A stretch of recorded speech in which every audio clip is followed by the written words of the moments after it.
आखिर रक्षाबंधन का त्योहार हमारे हिंदुस्तान को कंट्री ऑफ फेस्टिवल चीजें हैं, जैसे कि मिठाई खिलाते हैं, भाई कुछ गिफ्ट देता है, तो ये सारी बातें सबको पता है। तो चलिए शुरू करते हैं। हमारे हिंदुस्तान को कंट्री ऑफ फेस्टिवल्स कहा जाता है, बहुत सारे त्योहार मनाए जाते हैं, लेकिन कई सारे त्योहार ऐसे हमें पता नहीं कि क्यों मनाया जाता है। उन्हीं में से एक त्योहार है रक्षाबंधन। ज्यादातर लोगों को पता है कि रक्षाबंधन का त्योहार मनाया जाता है भाई और बहन के बीच के प्रेम को बढ़ाने के लिए। यह वो दिन होता है जिस दिन बहन अपने भाई की कलाई पे एक राखी बांधती है, जो एक प्रकार से उसकी रक्षा करेगा। ईश्वर को साक्षी मान करके अपने भाई के हाथों में जब वो एक रक्षा सूत्र बांधती है, तो ऐसी प्रार्थना करती है ईश्वर से कि मेरे भाई को जीवन भर सुरक्षा मिले, उसकी रक्षा हो। उसी के साथ साथ भाई भी बहन की जीवन भर रक्षा करने की उस दिन शपथ लेता है, उसको वादा करता है कि मैं हमेशा तुम्हारी रक्षा करूंगा। और कुछ चीजें हैं, जैसे कि मिठाई खिलाते हैं, भाई कुछ गिफ्ट देता है, तो ये सारी बातें सबको पता है। लेकिन सरल भाषा में कहें तो रक्षाबंधन का त्योहार भाई और बहन के बीच प्रेम का प्रतीक है। बहन हाथ में राखी बांधकर भाई के सुरक्षित रहने की कामना करती है, तो रक्षा सूत्र उसकी सुरक्षा करेगा और भाई भी उसको वादा करता है सुरक्षा देने। हम लोग बात करेंगे कि इसकी शुरुआत कहाँ से हुई, तो हमारे पुराणों में, हमारे वेदों में दो चर्चाएं मिलती हैं जहां पर राखी बांधने या रक्षा सूत्र बांधने की बात आती है। सबसे पहली चर्चा है, कहते हैं कि जब राजा बलि ने भगवान विष्णु को अपने यहाँ रोक लिया था।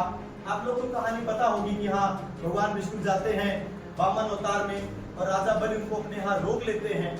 तो उस स्थिति में माँ लक्ष्मी जाती है राजा बलि के पास और उनको अपना भाई मानती है और भाई मान के उनको रक्षा सूत्र बांधती है। तो जब कहते हैं कि बहन आपने मुझे रक्षा सूत्र बांधा है, मैं आपको क्या दूं बदले में, उन्होंने कहा कि हमारे पति को वापस कर दीजिए, काफी दिन से घर नहीं आए।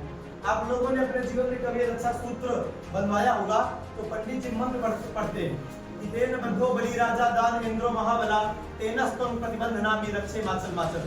अर्थात जिस तरीके से माता लक्ष्मी ने राजा बलि को ये रक्षा बांधा और उनकी सुरक्षा हुई, उसी तरीके से ये रक्षा सूत्र आपकी सुरक्षा करे। तो एक इतिहास में प्रमाण मिलता है, जब माँ लक्ष्मी राजा बलि को रक्षा सूत्र बांधती है, उनको अपना भाई बनाती है और विष्णु जी को उनसे वापस बांधकर कहते हैं कि जब युधिष्ठिर राजसू यज्ञ करते हैं और बड़े बड़े राजाओं को बुलाते हैं, तो उनके दरबार में दुनिया भर के बड़े बड़े राजा महाराजा आते हैं। तो ये होता है कि जितने राजा महाराजा अतिथि के रूप में आए हैं, उनमें पहले पूजा किसकी की जाए, अग्र पूजा किसकी की जाए। तो दो चार बड़े बड़े नाम आते हैं, भीष्म पितामह वेदव्यास। कहा जाता है कि आपकी पूजा सबसे पहली होनी चाहिए। तो सभी लोग एक साथ मना कर देते हैं कि जिस सभा में स्वयं भगवान श्री कृष्ण विराजमान हो, उस सभा में किसी इंसान की पहले पूजा करना तो बेवकूफी है। तो सब लोग सहमत हो जाते हैं कि आप भगवान कृष्ण की या वासुदेव कृष्ण की पहले अग्र पूजा कीजिए। उनका पैर धुलने के लिए युधिष्ठिर के छोटे भाई आगे बढ़ते ही हैं। इतने में भगवान कृष्ण के ही बुआ का लड़का शिशुपाल आता है और भगवान कृष्ण को ताबड़तोड़ गालियां देता है, खूब गालियां देता है कि ये नंदगांव का चोर जो मक्खन चुरा के खाता था, खूब उल्टे सीधा बोलता है। भगवान कहते हैं कि तुम बोलते जाओ, तुम्हारी 100 गलतियां मैं माफ करूंगा, क्योंकि मैंने तुम्हारी माता जी अर्थात अपनी बुआ से ये उनको प्रॉमिस किया है कि इसकी 100 गलतियां मैं माफ करूंगा, उसके बाद मैं इसको साफ करूंगा। समझ रहे हैं? तो 100 गलतियां सुनते हैं, जैसे 101 गाली होती है। भगवान विष्णु कहते हैं, जो कृष्ण के अवतार में है, सुदर्शन चक्र चलाते हैं और शिशुपाल का गला कट जाता है। इस प्रक्रिया में सुदर्शन चक्र के चलने से उनकी उंगली में एक घाव लग जाता है। तो वहीं द्रौपदी बगल में रहती हैं और द्रौपदी अपने साड़ी का एक टुकड़ा फाड़ करके भगवान कृष्ण के हाथों में बांध देती है। भगवान कृष्ण कहते हैं कि इसका बदला मैं चुकाऊंगा, मैं तुम्हारी सुरक्षा करूंगा।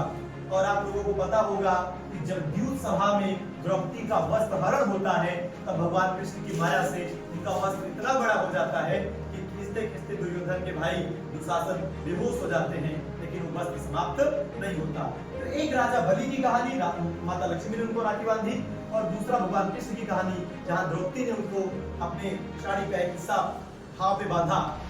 यही से शुरुआत हुई, कहते हैं, इस त्योहार की, जिसे आप कहते हैं रक्षाबंधन, गांव में कहते हैं राखी का त्योहार।